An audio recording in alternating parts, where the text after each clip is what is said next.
y a des tonnes de dominos là, et on n'a pas forcément toujours la personne qui vient apporter le gros domino qui fait tout basculer. Il est 21h, bienvenue dans Zéro Marketing, l'émission qui parle de bouche à oreille. Et ce soir, nous traitons de croyances. Nous allons faire vaciller des croyances. Parce que Zéro Marketing, c'est l'émission qui parle de bouche à oreille pour réconcilier les Français avec l'économie telle qu'elle fonctionne et non pas telle qu'ils aimeraient qu'elle soit, avec des découpages en cartes. Voilà, donc comme la semaine dernière, c'est la suite de la semaine dernière, nous avons un épisode qui est diffusé en direct sur Facebook et sur YouTube. Zéro Marketing, c'est une émission qui parle des fois de choses sérieuses, mais on se prend pas au sérieux. Voilà, on est sérieux, on se prend pas au sérieux. Et la semaine dernière, on va faire un petit récapitulatif parce que la semaine dernière, on en était resté là. Sinon, l'émission aurait été un peu trop longue. On en était resté sur cette flèche-là. Quand, ici, c'était, là, ce que tu fais, c'est pertinent. Là, t'es bon, là, t'es mauvais. Et au fil du temps, quand il y a une super lumière dehors, mais plus tard, il y aura la nuit. Ça veut dire que ce qui est pertinent aujourd'hui ne le sera peut-être plus dans quelques heures. Donc, quand tu es là, tu es au soleil, et puis un jour, la situation change et ça va plus. Et ça, c'est le plus dur. Accepter de te dire, on a compris qu'il faut faire quelque chose de différent maintenant, changer ma situation, sauver mon entreprise, etc. Mais, quand je vais commencer à faire cette nouvelle chose, je vais être mauvais. Personne n'est mauvais à quelque chose de nouveau. Et ça vous explique plein de choses. Ça vous explique pourquoi, quand bien même les gens ont compris qu'ils avaient besoin de changer, que ce que tu proposes fait sens, ça ne marche pas. Ça ne marche pas parce qu'ils ne se voient pas être mauvais à quelque chose de nouveau. Et j'avais promis comment faire vaciller les croyances, donc c'est ce que nous allons voir maintenant. Alors on va repartir sur quelque chose de différent. On va repartir sur quelques exemples particuliers et des exemples d'entreprises. Donc en attendant, je vous dis, rejoignez mon canal Telegram, parce que dans le canal Telegram, je vais partager mon futur bouquin, mon futur livre qui a pour thème 20 minutes, qui peuvent te rendre extraordinaire. Et j'y partagerai plusieurs thèmes sur lesquels, avec 20 minutes, j'ai rendu ma vie différente. Extraordinaire. Donc, j'ai besoin de retour, déjà, c'est sympa. En plus, c'est l'endroit où je diffuse l'information quand il y a des problèmes, etc. Donc là, si j'avais eu un souci, j'aurais diffusé dans le canal Telegram immédiatement. Et abonnez-vous à la chaîne, appuyez sur la cloche de manière à être prévenu quand il y a des nouveautés. Donc merci, ça c'est sympa. Donc la semaine dernière, on avait vu l'importance de cette flèche orange et on va voir ce qu'elle signifie. Alors, comment faire basculer nos prospects? Première chose qui nous bloque généralement quand on est dans la conduite du changement, c'est qu'on a plein d'informations. On aimerait dire plein de choses. Alors le concept ce soir, ce sont des dominos. Oui, je sais, ils sont un peu bizarres les dominos, mais dites-vous bien que aller découper un domino avec un cutter, quand tu n'as pas d'emporte-pièce, tu peux pas faire un domino qui a des beaux ronds. Donc si j'avais été chez mon père, j'aurais eu des emporte-pièces là de cellier, mais là, je pouvais pas. Donc, ça, imaginez que les trous sont ronds. Ce sont des dominos. Quand tu as quelque chose de nouveau à expliquer, tu vas aller donner telle info face à ton sceptique. Ton sceptique, il est là. Donc lui, il n'est pas tout à fait d'accord. Tu lui donnes une info. Tu lui donnes une autre info. Tu lui donnes... On aura des exemples un peu plus tard, des exemples concrets avec des choses qui vont peut-être vous surprendre. Tu peux donner pas mal d'infos. Et on dit toujours que la conduite du changement, c'est expliquer aux gens. S'ils résistent, c'est qu'on n'a pas assez bien expliqué. Combien de fois vous avez déjà entendu ça, notamment chez les élus? Et les gens ne nous suivent pas, mais parce qu'on n'a pas assez bien expliqué. Mais franchement, s'il suffisait d'expliquer, tout serait simple. T'expliques. Il y a un autre souci. Il y a généralement notre flèche orange. Mais là-dedans, on a tendance à en donner trop. On a tendance à donner trop d'infos. Et donc la première chose qu'on fait qui est l'erreur, on va dire, c'est de ne pas se rendre compte que dans toutes ces infos, et ça c'est le concept central ce soir, c'est le gros domino. Dans toutes les infos que tu as là, il y en a une qui est plus grande que toutes les autres. Et ce domino, en fait, il est en capacité de faire tomber tous les autres en cascade. Donc notre boulot, c'est d'identifier quelle est l'information qui est beaucoup plus puissante, qui est le gros domino, qui si elle est acceptée, alors toutes les autres tombent. Je vais vous donner des trucs. Premier exemple, le principe fondamental pour moi, quand je me suis rendu compte que si un enfant, principe fondamental, si un enfant grandit en 2 langues, s'il entend 2 langues avant qu'il ait 7 ans, vous m'avez déjà entendu le dire plus d'une fois, mais c'est un truc extraordinaire que j'ai pu donner à mes enfants. Si un enfant entend 2 langues au moment où il apprend à parler en 2 langues. Ça, c'est sympa. Tu dis, ouais, c'est cool, mais t'es toujours sur la flèche orange. Je la trouve où, la deuxième langue? Ok, je t'en fournis une, l'espéranto, elle est construite, tu peux l'apprendre, etc. Ouais. Tu vas pouvoir trouver des bouquins, tu vas pouvoir rencontrer des familles, tu vas pouvoir dériver les mots à la volée, tu vas pouvoir... tu sais, c'est vachement facile à apprendre, ça t'ouvre un réseau de contacts partout dans le monde, tu pourras penser en cette langue plus facilement, blablabla. C'est bien gentil tout ça, mais qu'est-ce qui a fait basculer pour moi? En 2005, je suis allé en Allemagne à une visite d'une radio Dreieckland. Donc toute la journée, il y avait présentation en espéranto et en allemand, et mon allemand était encore pire à l'époque qu'aujourd'hui. Et le soir, en dormant, c'est bon, je dormais là-bas. Je m'étais coupé du français une journée, j'ai fait de l'allemand à haute dose et de l'espéranto, j'étais débutant, je venais de démarrer 2 ans avant. Et là, je me rends compte que durant la nuit, je rêve en espéranto. Ben pour moi, ça a eu l'effet du grand domino. Pouf! Parce que ça m'était déjà arrivé avec l'anglais. Si tu es capable de rêver dans cette langue, alors tu seras capable de faire tout le reste. C'était ça. Moi, ça a changé complètement ma croyance. D'un coup, j'ai eu la certitude que si j'avais été capable de rêver dans cette langue, comme ça m'était arrivé en anglais, alors j'arriverais à apprendre la langue plus vite que les enfants grandissent. Et vous voyez que toutes les autres objections ont été balayées. Absolument toutes. Mais ça, c'est un cas où ça m'a donné la certitude que j'allais pouvoir parler cette langue pendant 20 ans à mes enfants derrière, je trouverais les ressources pour y arriver. Ça, c'est un truc, c'est extrêmement intellectuel. Je vais vous donner un autre exemple plus concret. C'est pas top, ça? Exemple beaucoup plus concret. La construction de maison. Est-ce que vous avez un projet de construction de maison? Est-ce que vous avez déjà construit une maison? Ou est-ce que ça vous est arrivé de rêver à la maison de vos rêves? Ça m'intéresserait de savoir.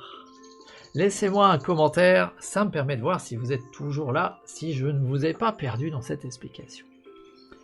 La maison de votre rêve. Imaginez. Je veux créer la maison de mes rêves. À quoi elle doit ressembler? Comment se confronter? Contraste et confrontation, vous vous souvenez, on avait parlé la semaine dernière. Je les ai plus là, mais c'est pas grave. On va dans une... Elisa nous dit qu'elle a rénové complètement. Tu as rénové pourquoi? Pour améliorer. Donc nous, il y a 1 an, on a été pet sitter. On a gardé le chat d'amis qui ont une super maison près de Genève. Une maison, une Fertig House, une Weber House. Une maison construite en usine.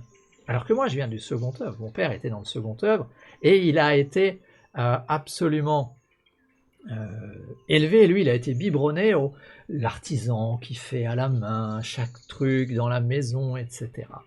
Mais moi, je pense qu'il y a une croyance avec les Fertig House, les maisons finies. Il y a une croyance qui, pour moi, prend le dessus, c'est que je vois pas pourquoi ce qui est fait en usine serait de moins bonne qualité que ce qui est fait individuellement par un individu sur un chantier dans des conditions qui varient tout le temps.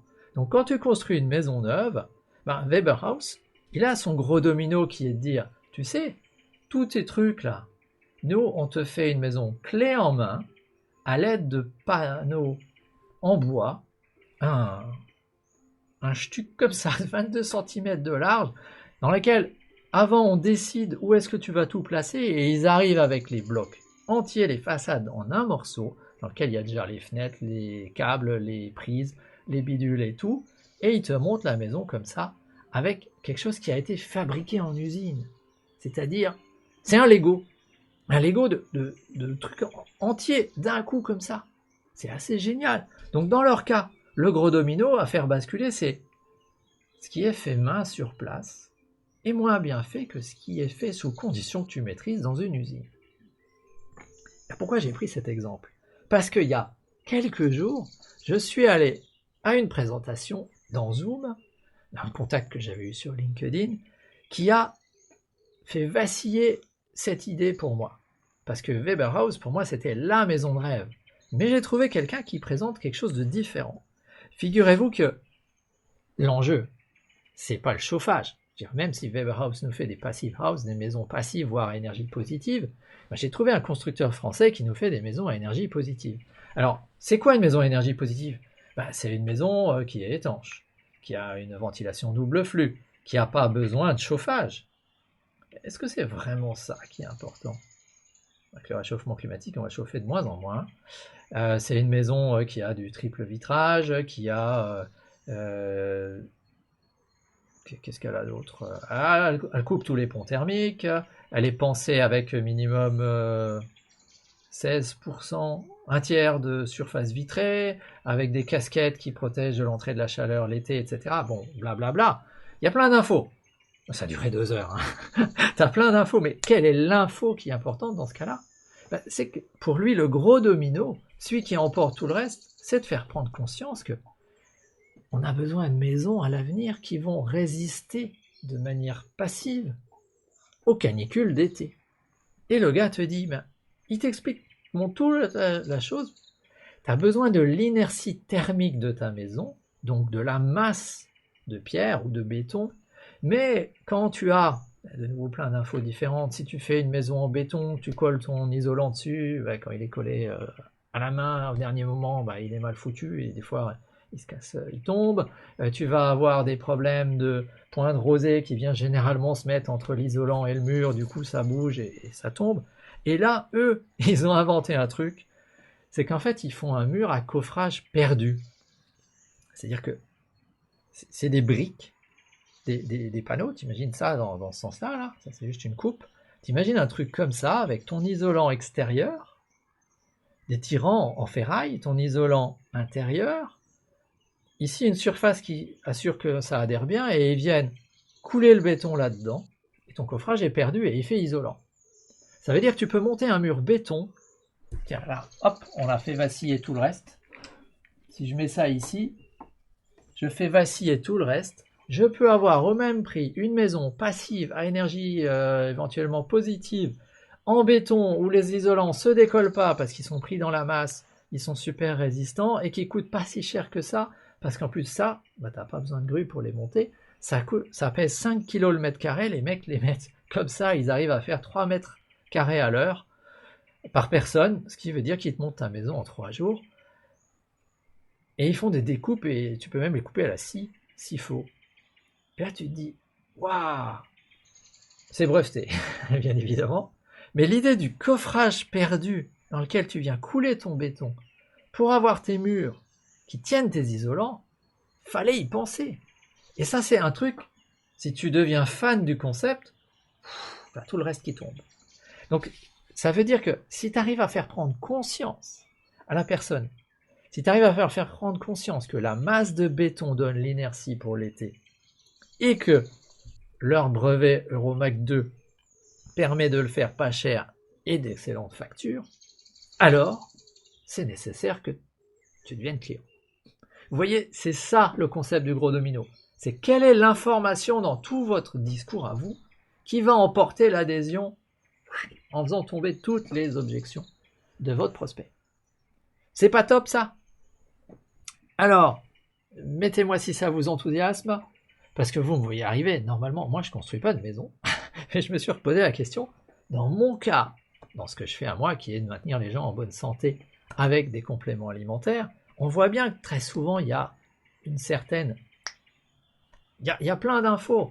Est-ce que je vais faire pipi jaune? Est-ce que j'ai vraiment besoin de ces produits? Mon Dieu, vous avez des quantités qui sont beaucoup plus importantes. Est-ce qu'il y a du fer?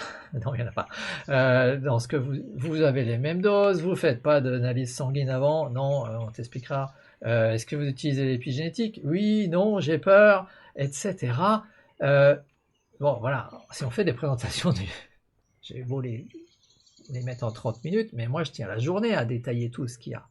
Qu'est-ce qu'il faut que j'arrive à faire passer pour que, s'ils comprennent ça, alors, et il apparaît évident que les produits de la qualité que je distribue, ou de la qualité dont ils ont besoin, ils peuvent la trouver qu'avec ceux que je distribue, et du coup ils sont clients.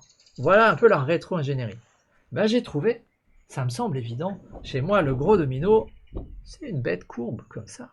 C'est cette fameuse courbe, j'ai plusieurs vidéos sur YouTube qui l'expliquent, qui est de dire, les apports journaliers ils sont là, la plupart des gens traînent ici, c'est-à-dire qu'ils sont assez fragiles. Nous, ce qu'on fait, c'est qu'on les amène dans une zone de santé optimale, et le seul moyen d'augmenter ces concentrations ici, c'est de pouvoir le faire avec des compléments alimentaires. Donc l'alimentation équilibrée ne suffit plus, et cette qualité-là, tu ne peux la trouver qu'avec mon partenaire, c'est plié. Si la personne adhère à ça, j'ai un client pour la vie. S'il adhère pas assez fort, c'est un peu comme notre isolant, il peut y avoir des fissures et après ça se casse. Donc j'ai des clients qui partent des fois quand j'ai pas bien fait le travail d'aller poser le bon domino, et peut-être que certains ça va prendre vachement de temps pour qu'ils comprennent. Contraste et confrontation comme on disait. Là c'était sympathique, ils avaient une vidéo qui disait, il y avait quelqu'un qui habitait à 1000 mètres d'altitude, une maison pas encore habitée, et il faisait 15 degrés dans la maison, alors que dehors il faisait 0 en journée et moins 10 la nuit. Donc vous voyez la maison, sur son inertie de soleil qui entrait le jour en plein hiver, avec sa masse de béton à 1000 mètres d'altitude, elle était quand même à 15 degrés dedans. Contraste, confrontation. James, comme l'élévateur pitch, je pense que l'élévateur pitch, c'est encore un sport à part entière qui est différent. Là, on est plus dans trouver ce qui va aller changer la croyance. L'élévateur pitch, c'est plus, à mon sens, j'ai 30 secondes pour te convaincre de venir à ma présentation d'une heure, dans laquelle je vais t'expliquer des trucs comme ça. Parce que ça, tu peux pas l'expliquer Tu peux l'expliquer à quelqu'un qui est déjà convaincu. Mais tu peux pas changer la croyance à quelqu'un chez qui il va falloir lister tout ce bazar. Il y a une certaine manière de caler ton webinar pour arriver à mettre ça en place. Donc un truc rapide à dire et à comprendre, et ensuite, si on parle plus, c'est pour amener à l'idée principale du pitch. Je pense que ça ressemble plus à ça, mais bon, le pitch c'est plus, dis-moi plus. Ok, je suis qualifié pour venir sur la présentation. Exactement comme ça m'est arrivé dans la discussion LinkedIn avec cette personne et qui m'a dit, tiens, venez dans la présentation Zoom où on présente notre brevet. Bon, moi je suis quelqu'un de curieux, j'ai été voir, je regrette pas. La seule chose qui chez moi n'a pas fait entièrement vaciller, on va dire, c'est une carte là-dedans, dans tout le tas, il entraîne une autre qui est, ouais mais c'est extrêmement consommateur de ciment et du coup de béton. Donc c'est extrêmement consommateur d'énergie grise au moment où tu construis la maison. Alors que je pense qu'une maison à ossature bois Weber House, elle a une empreinte grise qui est plus faible. Mais est-ce qu'elle a assez d'inertie vis-à-vis des impacts l'été? J'avoue que mes croyances, faudra voir quoi. Donc le domino, il peut ébranler, ça tremble dans les dominos pour voir dans quel sens ça va tomber. Ça, c'est quelque chose qui est, à mon sens, génial d'en prendre conscience, parce que le gros problème qu'on a, c'est qu'on veut tout dire. On ne sait pas forcément choisir quel est le domino. Or, quand tu fais de la conduite du changement, il faut quand même te concentrer Et c'est là que je te rejoins, de ramener tout le temps à cette idée-là. Il faut quand même te concentrer beaucoup plus là-dessus que sur certains autres détails. Parce que sinon, à force de vouloir se diluer partout, on donne beaucoup trop, ce qu'on avait dit la dernière fois, on donne beaucoup trop d'informations à la personne qui va se projeter dedans et se dire « je vais être mauvais à ton truc ». Ou ça va durer 3 ans ou 5 ans durant laquelle je vais être mauvais. Alors, si c'est la maison, par exemple, ça va être de dire « ah mais attends, mais tu veux dire que je vais devoir vivre dans un environnement dans lequel il n'y a pas de chauffage ?» Haute croyance. Est-ce qu'il y a absolument besoin d'un chauffage? Quand tu as une maison qui fait déjà 15 degrés, quand il fait 0 dehors, qu'il n'y a pas de chauffage, tu n'as pas besoin de beaucoup plus quand tu l'habites pour arriver à atteindre ça. Donc, plus tu donnes de détails, plus la personne, ça va activer toutes ces peurs reptiliennes qui vont être des « ouh, je me vois pas vivre dans une maison où il y a le chauffage au sol ». Parce qu'il traîne encore la vieille croyance des premiers chauffages au sol. Quand tu marchais dessus, il était à 23 degrés et tu avais les mollets qui rougeoyaient parce que voilà, ils étaient trop forts. Alors qu'on n'a plus besoin d'un chauffage au sol aussi fort dans une maison très très bien isolée aujourd'hui. Donc tu sais jamais finalement quelle peur tu vas pouvoir activer là-dedans. Quand je parlais à quelqu'un de dire, tu sais, tu pourrais donner 2 langues maternelles avec l'espéranto, apprendre cette langue, tu peux la monter très rapidement là-haut, la personne, tu lui rappelles peut-être ses cours d'allemand où elle se dit « ah non, mais moi j'y arrive pas ». Bah après, va-t'en expliquer que c'est plus rapide, ça va plus vite, que c'est phonétique et que ça se conjugue facilement et tout. T'es mort.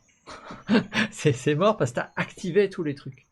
Donc voilà, c'est un peu toujours pareil finalement. C'est si j'arrive à leur faire comprendre qu'ils ont besoin d'augmenter leur niveau intracellulaire avec vitamines et minéraux, et que c'est la clé pour la santé optimale, et que cette qualité-là, ils ne peuvent l'obtenir qu'avec mon partenaire, alors toutes les autres croyances et tous les autres dominos vont tomber.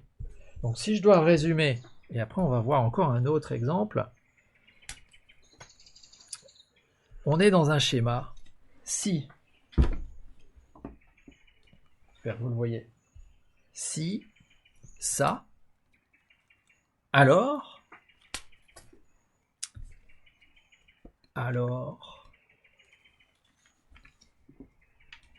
si j'arrive à leur faire comprendre, alors ça, du coup, ils acceptent tout le reste. Voilà le schéma. C'est là-dessus qu'on va bâtir notre webinar, qu'on va bâtir toute la structure de l'information. Là-dessus. Mon dernier exemple, c'est exactement ce que je fais avec mon groupe Telegram.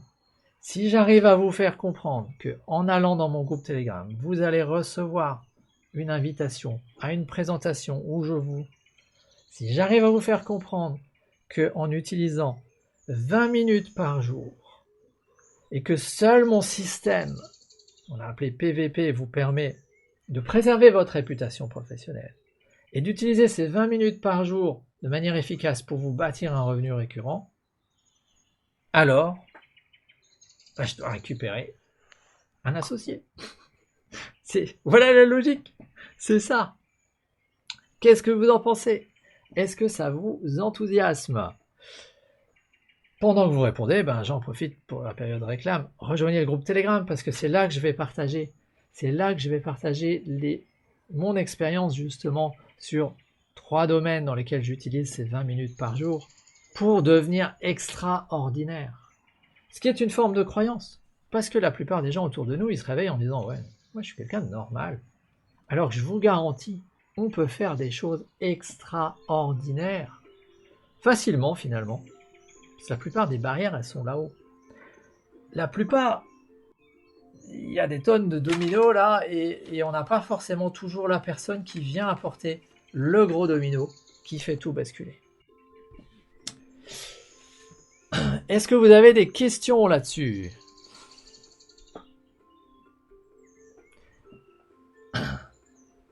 Elisa dit, on voit très bien les mots, ça fait sens. Merci Elisa.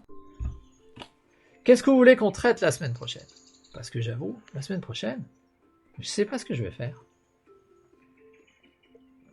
Voyez-vous, Zéro Marketing, c'est tous les jeudis soirs. C'est souvent préparé au dernier moment. C'est un peu à l'arrache des fois, mais on est sérieux, on se prend pas au sérieux. C'est pour ça qu'il y a du découpage en carton, parce qu'on le voit bien, ça c'est quelque chose d'extrêmement important. Mais la semaine prochaine, je ne sais pas ce que je vais faire. En attendant, je vous donne rendez-vous la semaine prochaine. J'espère vous voir dans le groupe Telegram si vous n'y êtes pas déjà. Si vous êtes sur YouTube, vous avez le droit de cliquer sur j'aime et abonnez-vous à la chaîne et appuyez sur la cloche pour être prévenu des prochaines diffusions. Parce que j'ajoute des interviews et ce week-end, je vais ajouter un interview qui me tient à cœur et il paraît que je suis un bon intervieweur. Donc je vous conseille vraiment de vous abonner pour être prévenu quand je vais sortir cette interview. Et cliquez sur j'aime parce que ça m'encourage à créer encore plus de contenu. C'était Zéro Marketing, 67e épisode. Et partagez-le aux gens qui en ont besoin parce que j'en ai marre de voir des gens qui laissent des idées reçues leur dérober, des opportunités qui passent sous leur nez. Alors que cette chaîne est là pour expliquer des tas de choses. Expliquer avec des mots simples, avec des découpages, comment ça fonctionne réellement.